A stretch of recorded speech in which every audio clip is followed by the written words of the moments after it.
여러분 안녕하세요.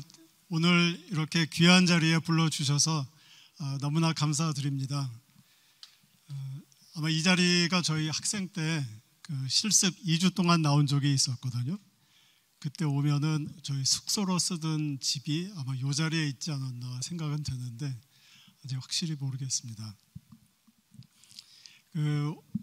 저는 제 아내하고 의과대학 졸업한 다음에 바로 캐나다에 갔습니다. 그래서 캐나다에 가서 10년, 그 다음에 미국 가서 3년, 그 다음에 몽골 가서 7년, 그 다음에 중국에 가서 5년 반 이렇게 됐는데 2012년에 그 중국 정부에서 이제 그만 돌아가시죠. 이제 그래가지고 2012년에 다시 한국으로 왔습니다. 그래서 한국 온 지 지금 이제 12년, 13년째 이제 되는 해가 됐습니다. 여러 나라 이제 많이 돌아다녔기 때문에 몇몇 사람이 이제 묻습니다. 선교제도 오래 계셨고 또 많이 방문을 했는데 가장 귀하게 이렇게 느끼는 것이 무엇입니까? 가장 귀한 가치가 무엇입니까? 이렇게 여쭤보는 사람들이 꽤 있습니다. 그래서 이제 그때마다 항상 드리는 그 답변이 하나님의 사랑이 이렇게 귀하고 깊은 줄 늘 새롭게 깨닫고 또 체험하게 됩니다. 그래서 그것이 가장 저한테 귀한 것이 아닌가 이렇게 생각이 됩니다. 이제 그렇게 말씀을 드립니다. 그래서 오늘은 이제 그 중에서 그 두 가지 얘기를 같이 나누고 그 안에 담긴 하나님의 사랑이 얼마나 깊은지 제가 깨달은 거 같이 나누고자 이렇게 생각을 합니다. 2015년에 그 케냐 북부 지방의 소말리아 근처에 가리사 지방이라고 있습니다.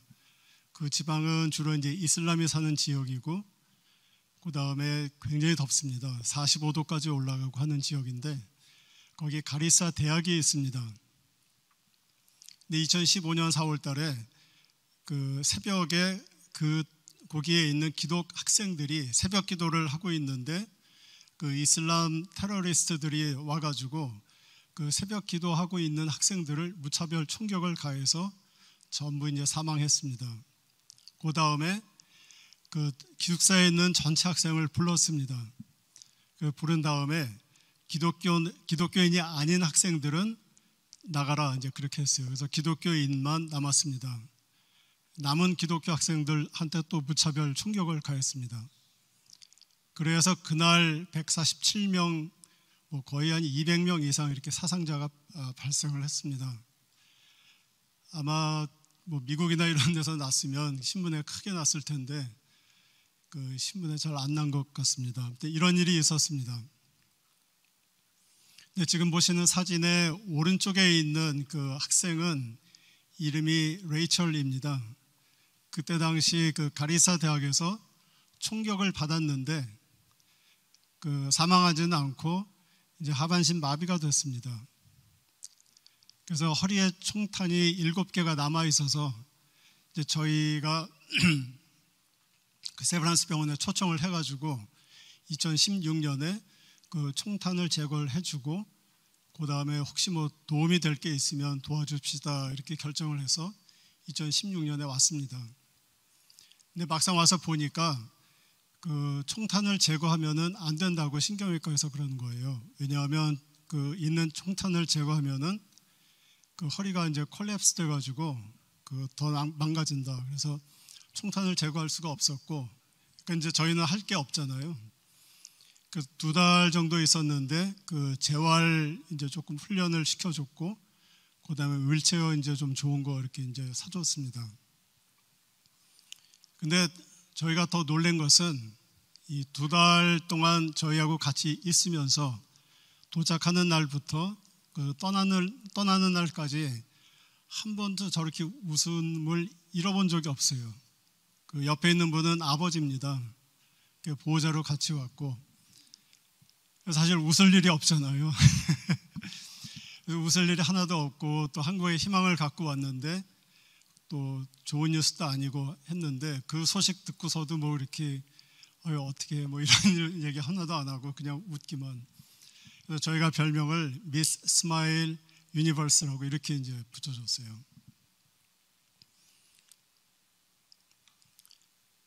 그래서 저희 11월 달에 그 의료 선교의 달 신촌에서도 이제 같이 지내고 있습니다. 그래서 11월 달 그 아침 예배 시간에 이 레이첼을 강사로 초청을 했습니다. 그래서 뭐 짧은 시간이지만 본인이 겪은 일 이렇게 간증 이렇게 해서 이제 말씀을 전했습니다. 그때 기억나는 게 이제 두 가지인데, 하나는 자신이 본인 이런 일을 겪으면서 깨달은 게 있는데, 먹고 마시는 것이 인생의 전부가 아니라는 것을 저는 깨달았습니다. 이게 이제 첫 번째였었고, 두 번째는 저는 이제 학업을 마치고 심리학을 전공하고 이제 지금은 이제 신학하고 있습니다. 그 학업을 마치고 저와 똑같은 처지에 있는 사람들이 하나님의 형상을 가지고 하나님의 형상답게 살 수 있도록 도와주고 싶습니다. 이제 이런 말씀을 하셨어요. 그래서 아마 여러분도 마찬가지이시겠지만 그 하나님의 형상이라는 것은 저희들 공부도 많이 했고 그 무엇을 뜻하는지 공부 많이 했지 않았습니까? 그래서 그게 무엇이든지 그 저희가 하나 생각해야 되는 것은 하나님의 형상으로 우리가 만들어졌다는 것은 누구든지 저희를 보면은 하나님의 형상이기 때문에 하나님을 생각할 수 있도록 그렇게 만들어졌다는 뜻 아닙니까? 그래서 이제 그거를 가장 크게 깨닫게 해준 분이 저에게는 그 레이첼이었었어요. 그래서 그 여러분 이제 잘 아시겠지만 그 하나님의 형상으로 사람을 만들고 그 다음에 하나님이 제일 처음 하신 일이 뭔지 여기 정답이 나와 있습니다. 하나님이 가장 그 처음 하신 일은 바로 복을 주었다 이렇게 나옵니다.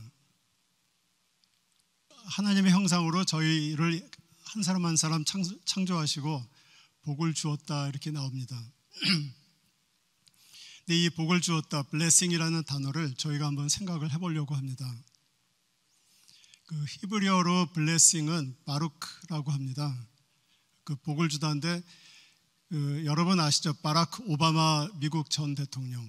그 바라크가 이 바루크하고 같은 어원입니다. 그러니까 blessing 뭐 이런 뜻이에요. 근데 이때 당시 그 성서 히브리어는 뭐 단어가 이렇게 많이 분화되지 않았고 이렇게 한 단어가 여러 가지 의미를 이렇게 포함하고 있습니다. 그래서 저희가 생각해야 될 것은 이때 당시 바루크 복을 주다는 어떤 의미를 갖고 있었냐 하면 그러니까 세 가지를 저희가 생각을 해야 되는데, 하나는 무릎을 꿇다. 그러니까 아담하고 이브를 창조하시고 무릎을 꿇으셨고, 두 번째는 하나님의 마음과 하나님의 능력을 나누어 주다. 뭐 큰 선물을 주신 게 아니고 하나님의 마음과 또 하나님의 능력을 나누어 주셨습니다. 이게 이제 두 번째 뜻이고, 또 세 번째는 하나님과 대화를 한다 이런 뜻입니다. 그러니까 인간의 형상으로 만드시고 나서 가장 먼저 하신 일이 무릎을 꿇었고 그 다음에 마음과 능력을 나눠 주셨고 그 다음에 대화를 시작을 하신 겁니다. 아마 그 우리 학생 젊은 분들은 잘 모르시겠지만 그 한국 전쟁 때 6.25 전쟁 때 많은 나라들이 와서 도와줬는데 그 아프리카에 있는 이디오피아도 와서 저를 도와줬어요. 혹시 춘천에 그 공지천인가요? 거기 근처에 가면은 이디오피아 하우스라고 있는데 안 가보셨으면 한번 가보시기 바랍니다. 왜 그게 이디오피아 하우스가 공지천 옆에 있냐면 이디오피아 군인들이 와서 전쟁을 한 바로 그 지역이 춘천 지역입니다. 근데 군인을 그때 이제 하일레 셀라시에라는 그 이디오피아 황제가 보내줬는데 그냥 아무 군인이나 보내준 게 아니고 베스트 오브 더 베스트를 보내줬어요. 자기 경호원, 친위대 중에서 가장 우수한 그런 군인들을 보내줬습니다. 한국에. 깡류 부대인가 뭐 이렇게 불렀대요. 보내면서 그 황제가 하일레 셀라시의 그 황제가 그 군인들에게 이기고 와라. 절대로 포로로 잡히거나 부상당하거나 죽지 말아라. 꼭 이기고 돌아오십시오. 뭐 이런 부탁을 하고 이제 갔답니다. 그래서 제가 이렇게 기록 읽어보니까 그 이디오피아 부대가 이 춘천 지역에서 전쟁을 할 때, 전투를 할 때 접은 적이 없다고 제가 이렇게 들었습니다. 근데 이제 그 왼쪽에 있는 사진은 그래서 엠페러스 온 부대를 보냈다 이런 기사고, 그 오른쪽에 보시면은 이제 한국 전쟁이 끝나고 이디오피아 군인들이 다시 이디오피아로 돌아왔습니다. 근데 부상병도 있을 거 아닙니까? 근데 부상병은 들것에 실려가지고 이제 비행기에서 내려갖고 눕혀놨는데, 지금 저 사진에 있는 분이 그 황제입니다. 하일레 셀라시의 황제가 자기 친위대를 한 명 한 명 이제 찾아가서 손을 잡고 훈장을 주고 이제 격려하는 말씀을 이제 한 건데, 이 사진이 왜 충격적이고 놀랍냐 하면은 황제는 절대로 사람 앞에서 무릎을 꿇지 않는답니다. 하나님, 신한테만 무릎을 꿇지 절대로 사람 앞에서는 무릎을 꿇지 않는 것이 황제인데, 바로 자기가 사랑하는 그 부하들, 군인들, 부상자들 앞에 한 명 한 명 무릎을 꿇고 이제 손을 잡아준 겁니다. 그래서 이 사진이 그때 당시에 굉장히 큰 그런 센세이션, 그런 사진이었답니다. 저희는 하나님이 우리를 위해서 무릎을 꿇었다 하면 친절하시구나 그 정도겠지만, 아마 이때 당시도 이스라엘 사람들이, 또 성경을 읽는 사람들이 하나님이 사람을 위해서 무릎을 꿇어서 그 자체만 가지고도 아마 하일레 셀라시의 황제가 부상당한 군인 위해서 무릎 꿇은 것보다 훨씬 더 충격적이고, 우리가 아는 하나님이 이런 사람이야 하고 놀라는 그런 큰 충격적인 그런 내용이었을 것입니다. 그래서 하나님이 저희를 얼마나 사랑하시냐 하면은 저희를 위해서 무릎을 꿇어 주시고, 아무 자격도 없지만 무릎을 꿇어 주시고, 또 하나님의 마음까지 알려주시고, 또 하나님의 능력을 주시고, 또 하나님과 계속 대화를 나누는 그런 소통을 한다는 그 사실 자체가 아마 굉장히 놀라운 사실인 것 같습니다. 그 레이첼도 보면은 아마 하나님이 바로 이런 축복을 주었기 때문에 그 하나님의 말씀의 능력이 나왔고, 또 그 삶에서 웃음을 잃지 않고, 레이첼 얼굴 보기만 해도 그 하나님의 형상을 보는 것과 같은 그런 일이 일어났지 않았을까, 그런 생각이 듭니다. 여기 계신 또 여러분, 저희 모두 다 하나님이 저희 자신을 위해서 무릎을 꿇고 또 마음을 나눠주셨으니까 저희들 굉장히 아마 감사를 해야 될 것 같습니다. 이제 두 번째 얘기입니다. 2016년에 그 케냐 비뇨기과 의사 2명이 그 세브란스 병원에 연수를 왔습니다. 한 명은 소아비뇨기과고 한 명은 성인비뇨기과 이제 의사입니다. 그래서 이제 처음에 왔을 때 그 의학 도서관을 구경을 쭉 시켜줬어요. 그랬더니 책이 이제 쭉 있는데, 이제 본인들 전공이 비뇨기과니까 비뇨기과 섹션에 가서 이제 이 책 저 책 보다가 굉장히 큰 두꺼운 책이 있는데, 이제 그걸 한참 이렇게 이제 보고 있는 겁니다. 그래서 원하면은 그거는 대출 해줄 테니까 집에 가서 봐도 됩니다 했더니 괜찮다 그러면서 다시 이제 꽂아두는데, 그때 이제 마치 표정이 어떤 표정이냐면 그 아이들이 남이 장난감 갖고 놀다가 집에 가야 되니까 그 아쉬운 마음에서 이제 책 다시 꽂아두는 그런 표정이었어요. 그러고 돌아왔는데, 그때 이제 마침 이제 어떤 그 일이 있었냐 하면, 그 위에 있는 PCUSA 그 단체는 Presbyterian Church USA입니다. 미국 장로교. 근데 세브란스 병원이 왜 세브란스 병원인지는 다 아시죠?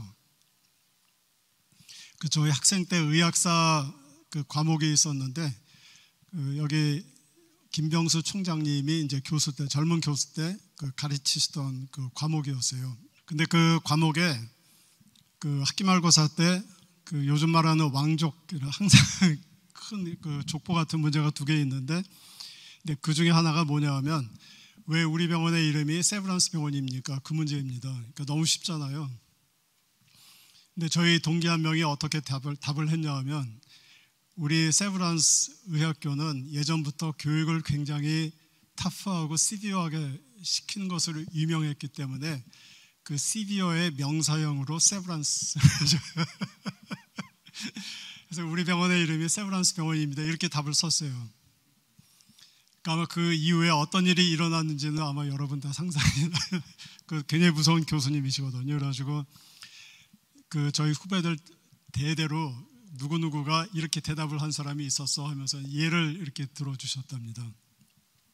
근데 그 세브란스 씨가 이제 그 큰 돈을 기증을 해서 병원을 지었지만, 또 하나 큰 일은 그 세브란스 가족이 펀드를 그 기증을 했습니다. 세브란스 병원을 위해서 써주십시오 하고, 그 장로교 선교부, 그러니까 PCUS의 선교부에 맡기고 거기에서 나오는 이자를 계속 세브란스로 보내주고 있습니다. 그래서 아직도 오고 있어요. 2015년까지는 그 돈을 저희가 받으면 저희 자신을 위해서 썼습니다. 한국 학생들 장학금을 줬고, 뭐 강의실 수리하고, 또 뭐 장비 구입하고, 그래서 저희 자신을 위해서 썼는데, 2016년부터 어떻게 쓰기로 결정을 했냐 하면, 이제 우리도 선교를 하고 하니 이 돈은 우리가 초청하는 연수 교수들을 위해서 사용하도록 그렇게 결정을 내렸습니다. 그래서 그 중에 하나 이제 PCUSA하고 세브란스하고, 그 이름이 좀 길죠. Professional Development 뭐 어디 이렇게 이제 정했는데, 그 연수 교수들이 오면은 그 교과서 사주는 프로젝트입니다. 그 선교지에 있으면 그 교과서, 의학 교과서 특히 사보기가 그렇게 쉽지가 않습니다. 왜냐하면 교과서는 책방에 있어도 돈이 없어서 못 사는 경우도 있고, 아니면 돈은 있는데 책이 없어서 못 사는 경우도 있거든요. 그래서 교과서 가지고 공부하는 예가 그렇게 극히 드뭅니다. 그래서 연수 교수들이 저희한테 오면은 1인당 한 600불, 미화로 600불 정도의 교과서를 저희가 이제 구입을 해줍니다. 그래서 이제 제일 먼저 생각난 게 이 비뇨기과 의사 두 분이 생각이 났습니다. 그래서 우리가 이렇게 교과서 사주는 프로젝트가 생겼으니까 그 교과서 이제 신청하십시오 이제 그랬습니다.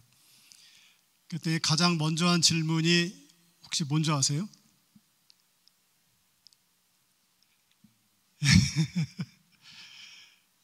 크게 말씀.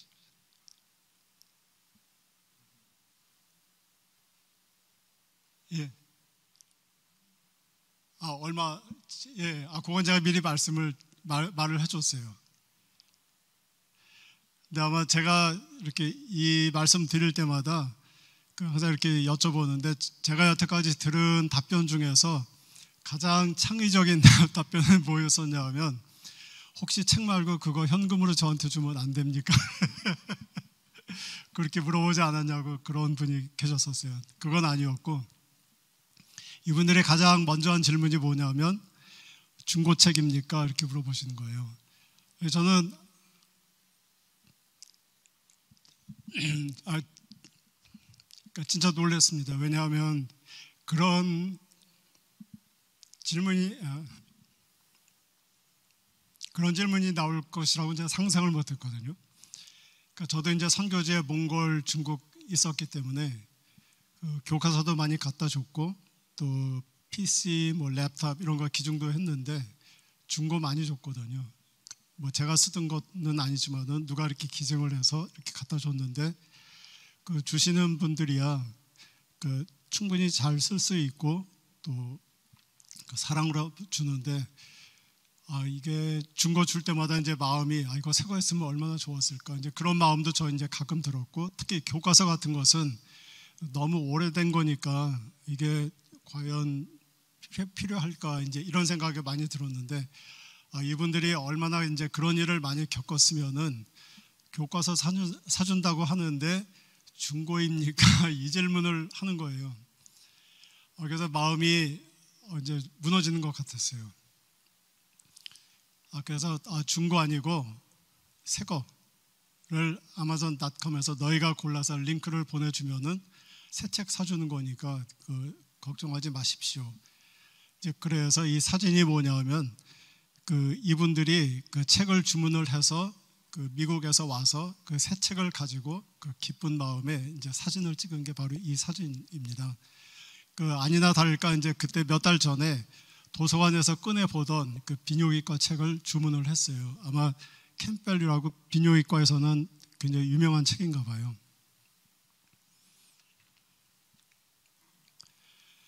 가난에 대한 정의가 여러 가지 있습니다. 주로 이제 경제학자 아니면 사회학자 이런 분들이 이제 가난에 대한 정의를 내리는데 뭐 하루의 수입이 1불 25전 이하 아니면 냉장고를 열었는데 그날 먹을 양식이 없을 때 뭐 이렇게 여러 가지로 이제 가난을 정의를 합니다. 근데 몇 년 전에 가난에 대한 컨퍼런스를 할 때 어느 분이 현지인한테 당신들이 경험하는 가난을 데피니션을 내려주십시오 하고 이제 서베이를 했어요. 그래서 그때 이제 답변이 나온 게 바로 이 답변입니다. 여러분 이제 보이시지만 천천히 아마 한번 제가 시간을 조금 드릴 테니까 한번 읽어보시는 것이 좋을 것 같습니다.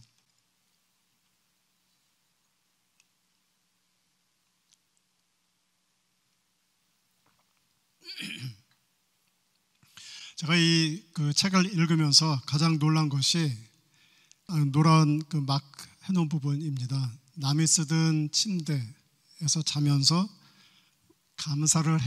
왜 감사를 해야 되는지 이때 또 가난의 정의가 바로 이렇게 됩니다. 그러니까 저희가 선교지에 가서 중고책 주고 중고 물건 줄 때마다 이게 이분들을 두 번 가난하게 만드는구나. 이제 이런 생각이 꽤 많이 들었습니다. 오늘 읽으신 성경 구절은 작은 자에게 냉수 한 그릇 주는 자 이런 표현을 하시지 않습니까? 근데 여기서 냉수라는 것은 찬물, 뭐 온도라기보다는 그때 뭐 냉장고 없었잖아요. 찬물이라기보다는 신선한 물, 프레시한 그런 물을 뜻합니다. 근데 그때 당시에는 뭐 상수도가 있는 것도 아니고 하기 때문에 신선한 물은 어디서 오냐 하면 새벽에 동네에 있는 우물가에 가서 물을 깊은 물에서 길러 오르면 그때 물이 가장 신선한 물입니다. 그거를 이제 집에 갖고 와서 가장 신선할 때 내가 먹고 가족들이 먹고 또 VIP 같은 사람이 있으면 대접하고 시간이 조금 지나면 뭐 음식하는데 요리하는데 쓰든지 아니면 빨래하는데 쓰든지 이렇게 그렇게 쓴답니다. 그러니까 예수님이 여기서 냉수라는 것은 내가 가장 소중하게 여기는 것, 나 아니면 내 가족 아니면 귀한 손님한테만 대접하는 그런 물을 작은 자에게 대접한다 이런 말씀을 하신 겁니다. 여기서 작은 자라는 것은 뭐 조그만 분이 아니고 비천한 자, 이런 뭐 귀한 물을 얻어 마실 자격이 없는 자, 이런 자한테 네가 아끼는 가장 소중한 것을 줄 수 있겠느냐 이런 말씀입니다. 그래서 아마 요즘 현대판으로 치면은 저기 서울역 앞에 가면은 노숙자들 많지 않습니까? 냄새나고 이제 막 그런데 내가 가장 아끼는 뭐 스테이크 요리, 귀한 요리를 식당에서 먹을 때 내가 이거 새거 하나 테이크아웃 해가지고 저분한테 갖다 줄 수 있을까? 아마 이런 정도가 아닐까 생각이 되거든요. 그러니까 예수님이 저희한테 말씀하신 것은 남한테 주려면 가장 아낀 것을 주기 바란다. 이제 그렇게 말씀하신 것 같습니다. 이렇게 생각하면은 저희 모두 다 잘 알고 있는 요한복음 3장 16절에 하나님이 세상을 이토록 사랑하사 독생자를 주셨으니 이렇게 말씀을 하십니다. 그러니까 예수님을 저희에게 보내주신 것은 하나님한테 아들이 100명이 있는데 그 중에 뭐 56번째 아들 뭐 이렇게 너 가서 일 좀 하고 와라 이렇게 보내주신 게 아니고 하나밖에 없는 아들, 가장 소중한 아들, 물로 치면은 가장 프레시한 그런 냉수와 같은 물, 이런 존재를 저희한테 보내주신 것입니다. 그것도 저희가 자격이 있는 것이 아니고 또 자격이 없는 작은 자에게 하나님이 아끼시는 가장 귀중한 분을 저희에게 보내주신 것이 아닌가 그렇게 생각이 됩니다. 그래서 오늘 이제 두 가지 짧게 말씀드렸는데요. 그래서 레이첼도 그렇고 또 이 케냐 의사들 통해서 하나님이 얼마나 우리들에게 준 거 주시지 않고 가장 아끼시는 거 이렇게 주셨는지 생각하면은 저희가 하나님의 사랑을 늘 깨닫고 하나님께 감사하는 마음이 저절로 나오는 것이 아닌가 그렇게 생각이 됩니다. 감사합니다.